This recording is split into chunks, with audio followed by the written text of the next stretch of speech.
Outro tipo de sonho que todo psicólogo e o psicanalista tem que estar muito atento são os sonhos com morte de pessoas queridas. Com a mãe, com o pai, com os filhos, com os irmãos. Esses sonhos, eles são importantíssimos, são bem frequentes na nossa clínica diária. E a gente tem que estar bem atento quando esse tipo de sonho aparece, porque eles revelam facetas do complexo de Édipo dos pacientes de um modo que eles não costumam admitir quando estão acordados ou quando estão sendo tratados pela gente numa sessão de psicanálise. É muito difícil para um paciente admitir que deseja a morte de uma pessoa que ele também ama. Deseja a morte de um pai, deseja a morte de uma mãe, deseja a morte de um filho, deseja a morte de uma filha. Mas acontece que tem certas vezes que mesmo reprimindo, recalcando esse tipo de desejo, esses desejos aparecem nos sonhos dos pacientes e perturbam os sonhos dos pacientes. Aceitar esse nível de verdade a respeito do próprio ódio é algo que a maioria dos pacientes não está nem um pouco pronta para aceitar. As reações a esse tipo de sonho, elas costumam ser de dois tipos. Numa, o sujeito se mostra indiferente a isso.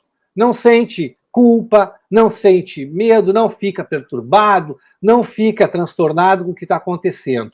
Neste caso, quando isso acontece, por causa da distorção onírica, a pessoa que ele sonhou que morreu no sonho não representa exatamente aquela pessoa. Representa outra pessoa do seu convívio que, por causa da distorção onírica, está aparecendo como forma de seu parente. Agora, se o sujeito fica transtornado, se ele fica muito abalado com esse tipo de sonho, aí a gente pode sim pensar que esse sonho tem a ver com um desejo de morte em relação a um parente, ao parente seu, ao parente em questão, ao filho, o pai, a mãe, a avó. Porque Freud, quando fala desse tipo de sonho, ele linka diretamente com duas obras da literatura, o Édipo Rei, do Sófocles, e o Hamlet, do Shakespeare, que são duas obras que mostram claramente o complexo de Édipo, o Édipo Rei de forma direta, onde Édipo mata seu pai e casa com a sua mãe, mata Laio e casa com a Jocasta, e no Hamlet, de modo indireto, onde Hamlet quer se vingar da morte do pai, mas, na verdade, ao querer matar o seu tio, ele está, de maneira deslocada, querendo matar seu pai também.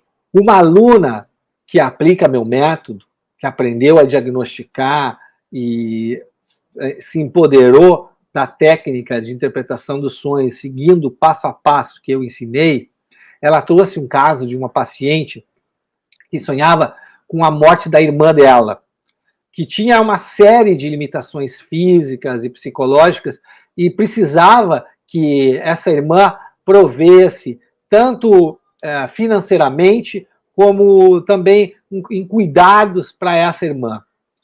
Seu sustento, seu cuidado, algo que era intolerável para ela. Ela não queria isso para si. Afinal, ela era uma pessoa que queria viver a sua vida, que não queria ser a mãe ou o pai de um irmão. Ela queria poder ter a sua vida em liberdade. E aquela irmã estava tirando essa liberdade dela.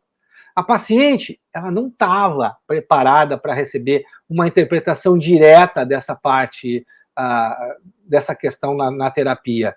E forçar esse tipo de interpretação ia provocar mais resistência na paciente do que avanço na terapia.